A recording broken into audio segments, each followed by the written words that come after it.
여보, 보일러는 오늘도 켜지 말자. 추운데 아침에만 잠깐 켜면 안 될까? 이번 달 난방비 고지서 받잖아. 그 돈이면 약값이야. 잠시 침묵이 흐릅니다. 이 집은 수도권의 6억 원짜리 아파트입니다. 낡았지만 자가이고 서류상으로는 분명 집 있는 노후입니다. 하지만 이 부부는 한겨울에도 두꺼운 옷을 겹쳐 입고 전기장판 하나에 의지해 밤을 보냅니다. 집은 있는데 쓸 돈이 없어. 이 한마디가 지금 대한민국 70대 노후의 민낯입니다. 집이 아니라 매달 들어오는 현금이 노후를 지킵니다. 이 문장으로 오늘 이야기를 시작하겠습니다. 혹시 이 장면이 남의 이야기처럼 들리십니까? 아니면 가슴 한쪽이 조용히 내려앉으셨습니까? 안녕하세요. 노후를 겁주지 않고 현실로 준비하게 만드는 채널 지혜담입니다. 오늘 영상은 불쌍한 사연을 소비하지 않습니다.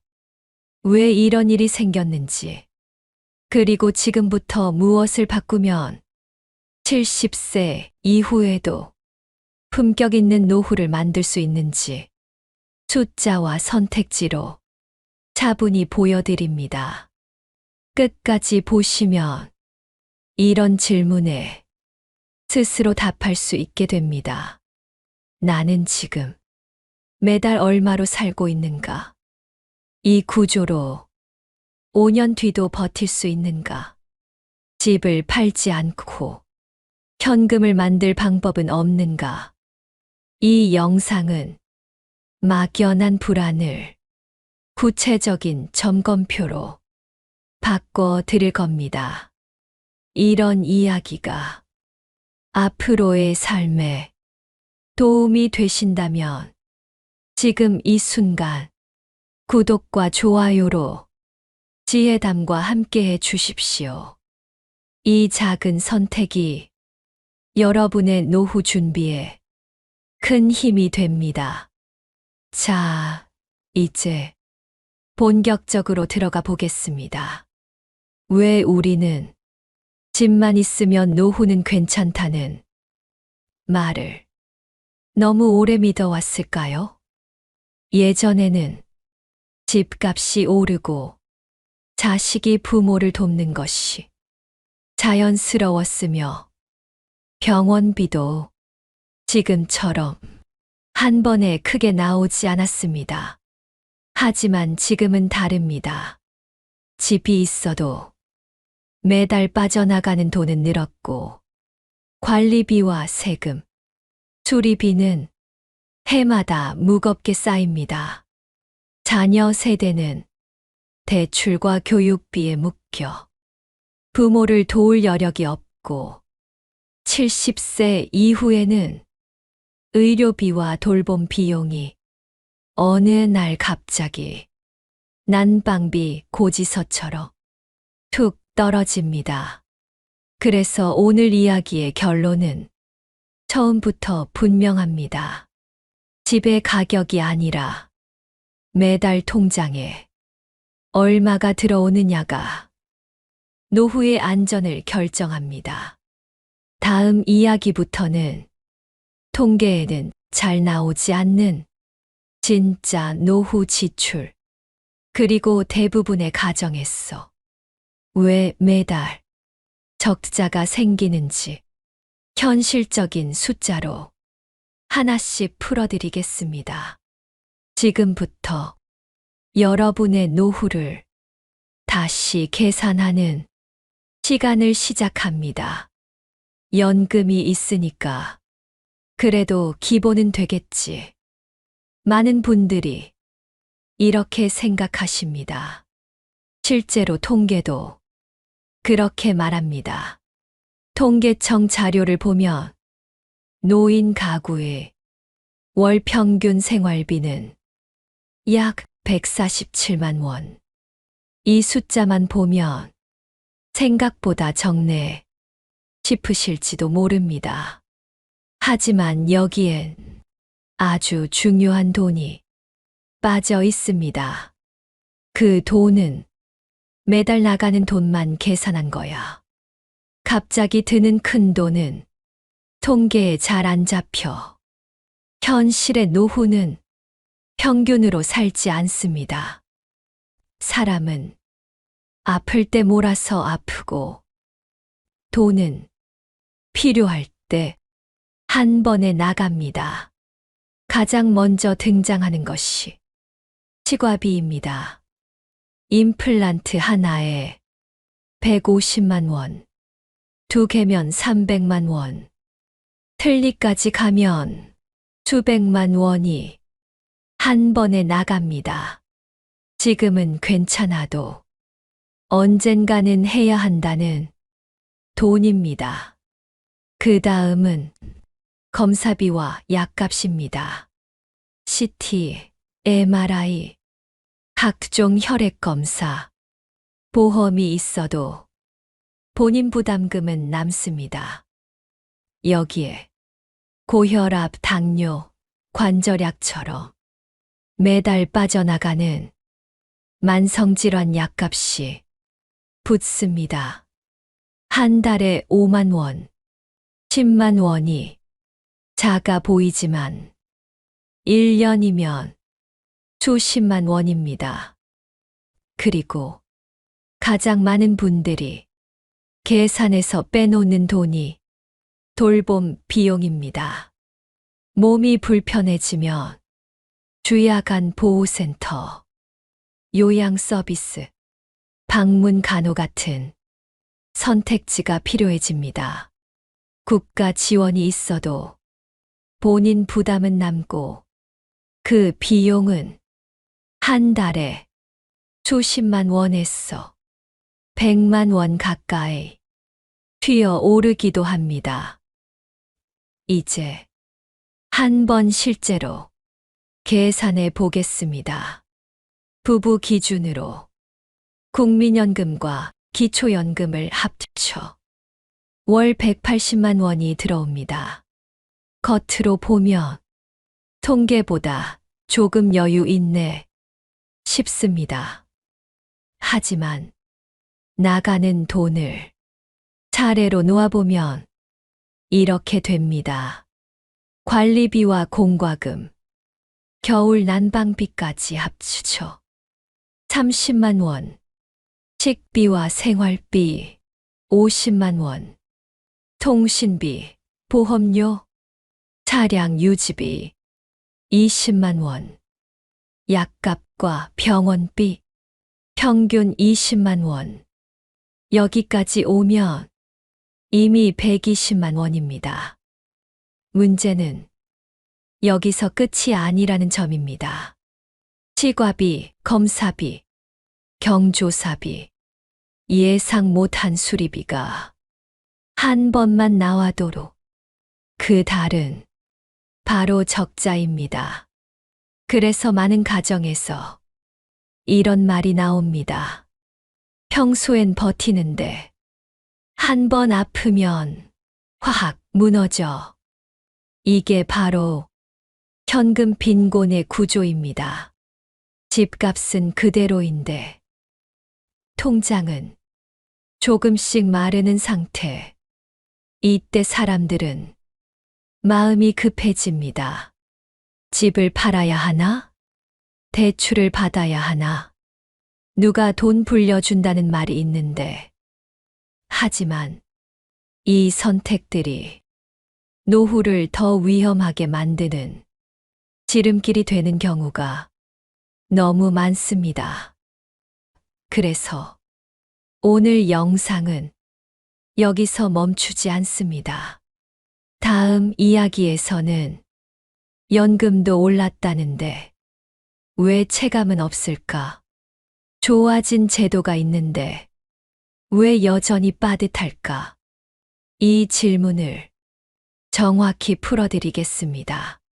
제도는 기본이고 노후를 지키는 핵심은 내 현금 흐름 설계라는 것. 이제부터 막연한 불안을 구체적인 구조로 하나씩 바꿔보겠습니다.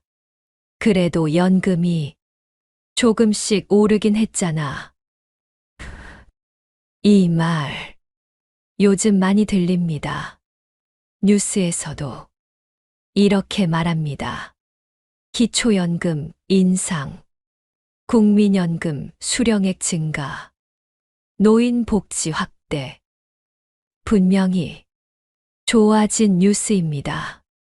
그런데 이상합니다. 받는 돈은 올랐다고 하는데 살림은 왜 그대로일까요? 왜 체감이 안 될까? 이 질문을 오늘은 정확히 풀어보겠습니다. 먼저 많은 분들이 모르는 사실 하나부터 짚고 가야 합니다. 기초연금은 모두가 받는 돈이 아닙니다. 소득과 재산을 함께 따져 기준을 넘으면 줄어들거나 아예 못 받습니다. 특히 집 한 채 있는 분들, 겉으로는 현금이 없어도 서류상 자산 때문에 대상에서 빠지는 경우가 적지 않습니다. 집이 있어서 안 된대. 이 말이 괜히 나온 게 아닙니다. 설령 기초연금을 받는다고 해도 금액은 월 수십만 원 수준입니다. 국민연금도 마찬가지입니다. 올해 많이 낸 분들은 그나마 나은 편이지만 대부분은 월 70만 원, 100만 원 안팎에서 멈춥니다. 이제 이 돈을 현실에 대입해 보겠습니다. 연금이 월 10만 원 올랐습니다. 기분은 좋습니다. 하지만 같은 시기에 관리비가 오르고 난방비가 오르고 병원비가 늘면 그 10만 원은 순식간에 사라집니다. 그래서 이런 말이 나옵니다. 오르긴 했는데 없는 거나 마찬가지야. 이 지점에서 가장 중요한 메시지가 등장합니다. 제도는 노후를 떠받치는 바닥일 뿐입니다. 바닥 위에 어떤 구조를 올리느냐는 전적으로 본인의 설계에 달려 있습니다. 제도만 믿고 있으면 언젠가는 바닥이 그대로 드러납니다. 그래서 오늘 영상은 이렇게 방향을 바꿉니다. 내가 받을 수 있는 건 정확히 무엇인가? 그 돈으로 몇 년을 버틸 수 있는가? 부족한 부분은 어디서 새고 있는가? 이 질문에 답하지 않으면 연금이 아무리 올라도 불안은 사라지지 않습니다. 많은 분들이 이 시점에서 처음으로 통장을 들여다봅니다. 그리고 이런 말을 하십니다. 생각보다 나가는 돈이 많네. 그 깨달음이 바로 출발점입니다. 노후 준비의 핵심은 돈을 더 버는 것이 아니라 내 돈이 어디로 사라지는지 아는 것입니다. 이제 다음 단계로 넘어가 보겠습니다. 집은 있는데 현금이 없는 상태에서 집을 팔지 않고도 현금이 나오게 만드는 방법은 없을까요? 다음 페이지에서는 이 영상의 가장 중요한 이야기, 집을 팔기 전 반드시 점검해야 할 현금 설계 3단계를 차분히 풀어드리겠습니다. 지금까지의 이야기가 조금 불편했다면 그건 바로 이 다음 이야기가 여러분에게 필요하다는 뜻입니다. 그럼 이제 어떻게 해야 하나요? 이 질문이 여기까지 들으신 분들의 공통된 마음일 겁니다.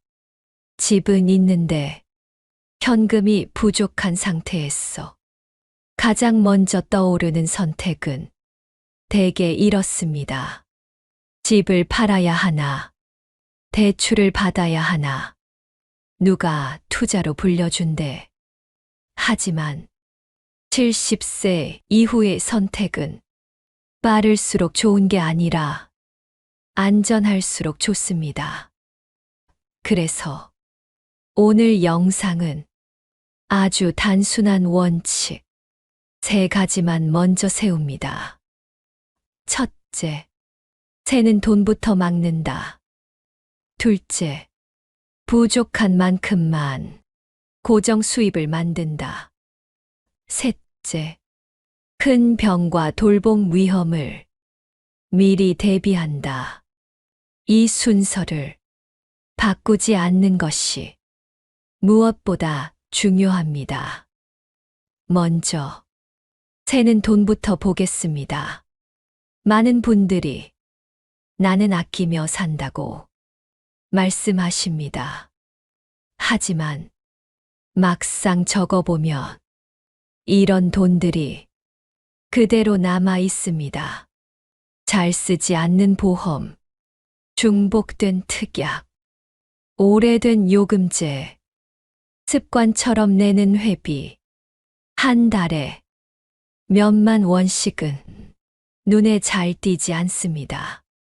하지만 이 돈이 모이면 난방비 한 달, 약간 몇 달이 됩니다.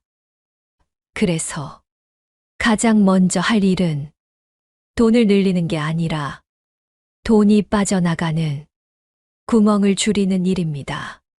그 다음이 고정 수입입니다. 여기서 중요한 점은 큰 돈을 벌자가 아닙니다.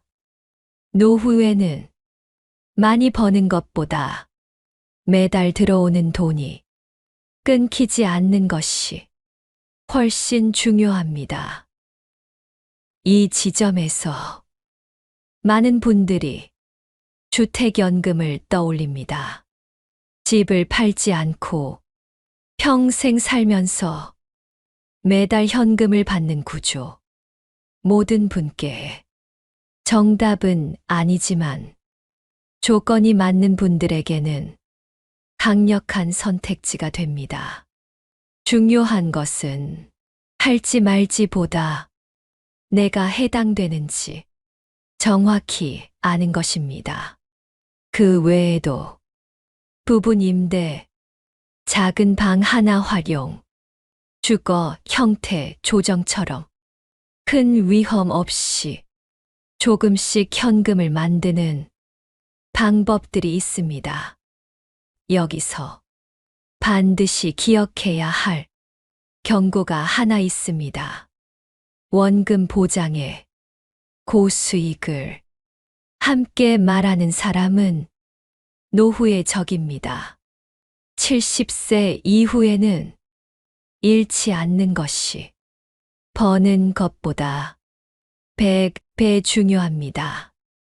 마지막으로 가장 간과되지만 가장 무서운 위험, 의료비와 돌봄입니다. 아무리 현금 흐름을 만들어도 한 번의 큰 병이 모든 계획을 무너뜨릴 수 있습니다. 그래서 이 3가지는 반드시 함께 가야 합니다. 지출 관리, 고정 수입, 의료비 대비, 이 중 하나라도 빠지면 노후는 다시 흔들립니다. 다음 페이지에서는 돈보다 더 무서운 의료비 폭탄을 어떻게 막을 수 있는지, 그리고 건강이 최고의 재테크라는 말이 왜 노후에서는 현실이 되는지를 구체적으로 이야기하겠습니다.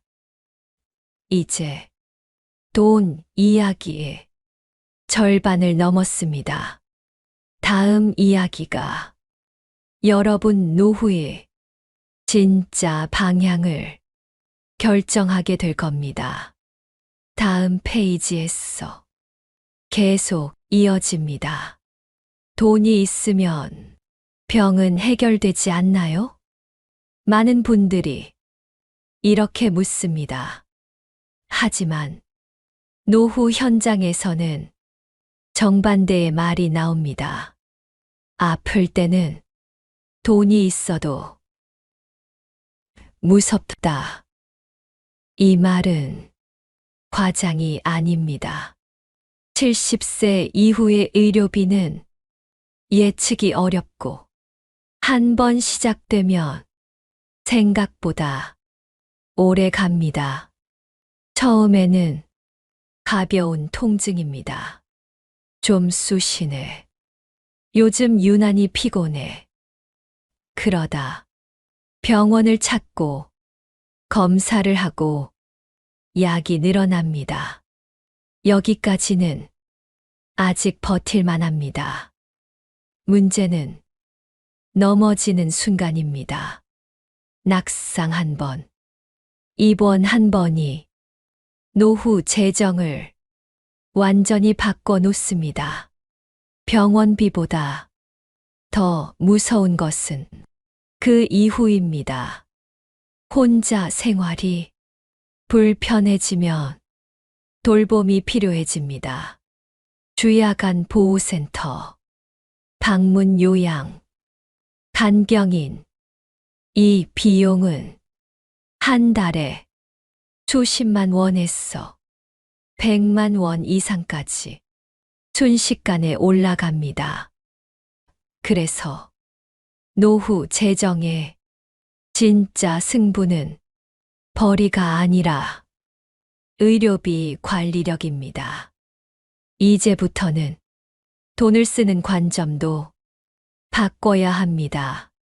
치료가 아니라 관리입니다. 아플 때 고치는 것이 아니라 아프지 않게 버티는 기간을 늘리는 것. 그 시작은 의외로 간단합니다. 무료로 받을 수 있는 검진을 절대 놓치지 않는 것. 국가검진, 치매 선별검사, 골다공증 검사. 귀찮았어. 아직 괜찮았어. 미루는 순간, 나중에는 더 큰 돈과 더 긴 치료로 돌아옵니다. 다음은 만성질환입니다. 고혈압, 당뇨, 관절 통증. 이 병들의 공통점은 완치가 아니라 관리라는 점입니다. 약을 끊는 게 목표가 아니라 약이 늘지 않게 유지하는 것이 진짜 목표입니다.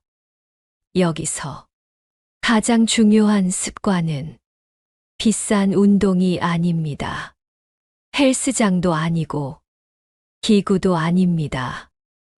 걷기, 기초 근력, 균형 감각, 낙상을 막는 것이 의료비를 막는 가장 확실한 방법입니다. 계단을 오를 수 있고, 혼자 씻을 수 있고, 넘어지지 않는 것. 이 세 가지가 유지되는 동안 의료비는 폭탄이 되지 않습니다. 그래서 노후의 건강 관리는 돈 안 들고 효과 큰 루틴이 정답입니다. 하루 30분 걷기, 의자에 서서 일어났다 앉기, 발끝으로 서보기. 작아 보이지만 이 루틴이 무너지면 지출 구조가 완전히 달라집니다. 이제 이야기의 마지막을 향해 갑니다. 다음 페이지에서는 돈과 건강을 한 문장으로 정리하며 70세 이후 진짜 부자의 정의를 다시 세워드리겠습니다. 그럼 부자는 누구일까요? 이 질문을 이제 다시 해야 할 시간입니다. 많은 분들이 이렇게 말합니다. 집이 크면 부자지. 예금이 많으면 부자고. 하지만 70세 이후의 현실은 조금 다릅니다. 5억짜리 집이 있어도 병원비 100만 원이 없어. 망설이면 그건 안전한 노후가 아닙니다. 반대로 큰 집은 없어도 매달 들어오는 돈이 있고 아플 때 전화할 사람이 있다면 그 사람이 진짜 부자입니다. 노후의 부는 숫자보다 구조입니다. 집값이 아니라 현금의 흐름, 돈의 크기보다 지출의 예측 가능성, 그리고 마지막으로 가장 중요한 것, 관계입니다. 이 지점에서 많은 분들이 조용해집니다. 나는 아플 때 누구에게 전화하지? 이 질문에 바로 이름이 떠오르지 않는다면 그건 돈 문제만큼 중요한 신호입니다. 그래서 노후 준비에는 재무 설계와 함께 관계 설계가 반드시 들어가야 합니다. 자녀만 바라보는 구조는 이제 위험합니다. 자녀는 도와줄 수도 있고 못 도와줄 수도 있습니다. 그건 사랑의 문제가 아니라 현실의 문제입니다. 대신 이웃, 복지관, 동호회, 단골병원, 작아 보여도 이 연결들이 노후의 안전망이 됩니다. 돈은 한 번에 없어질 수 있지만 관계는 조금씩 쌓이면 쉽게 무너지지 않습니다. 그래서 오늘 영상은 이렇게 정리합니다. 노후의 안정은 통장 하나로 완성되지 않습니다. 현금 흐름, 의료비 관리, 관계의 안전망, 이 세 가지가 함께 있을 때 노후는 비로소 흔들리지 않습니다. 이제 마지막 한 페이지가 남았습니다. 다음 페이지에서는 오늘 이야기를 한 문장으로 정리하고 여러분이 오늘 당장 할 수 있는 세 가지 행동으로 이 영상을 마무리하겠습니다. 그리고 다시 한번 처음의 문장으로 돌아갈 겁니다. 집이 아니라 매달 들어오는 현금이 노후를 지킨다는 말. 그 말이 이제는 현실로 느껴지시길 바라며 다음 페이지로 이어가겠습니다. 결국 내 노후를 지키는 건 무엇이었을까? 처음 이야기로 잠시 돌아가 보겠습니다. 겨울 난방비를 아끼기 위해 보일러를 끄고 두꺼운 옷을 껴입던 그 부부. 6억짜리 집에 살고 있었지만 통장은 매달 말이 되면 바닥을 보였습니다. 이제는 왜 그런지 보이시죠? 문제는 집이 아니었습니다. 문제는 현금의 흐름이었습니다. 오늘 이야기의 핵심을 다시 한번 정리해 보겠습니다. 70세 이후의 노후는 집의 가격으로 지켜지지 않습니다. 매달 들어오는 돈, 예측 가능한 지출, 그리고 아플 때 무너지지 않는 구조. 이 세 가지가 노후의 품격을 결정합니다. 그래서 오늘 지혜담은 부자의 정의를 다시 씁니다. 큰 집을 가진 사람이 부자가 아닙니다. 매달 통장에 돈이 들어오고 병원비 앞에 서서 망설이지 않아도 되고 전화할 사람이 있는 사람, 그 사람이 진짜 부자입니다. 이제 여러분이 오늘 당장 할 수 있는 아주 작은 첫걸음을 3가지만 말씀드리겠습니다. 첫 번째입니다. 한 달만 가계부를 써보십시오. 거창할 필요 없습니다. 공책이든 메모장이든 핸드폰이든 상관없습니다. 고정비, 의료비, 예상 못한 지출만 적어 보십시오. 숫자를 보는 순간 불안은 계획으로 바뀝니다. 두 번째입니다. 무료로 받을 수 있는 검진을 지금 확인하십시오.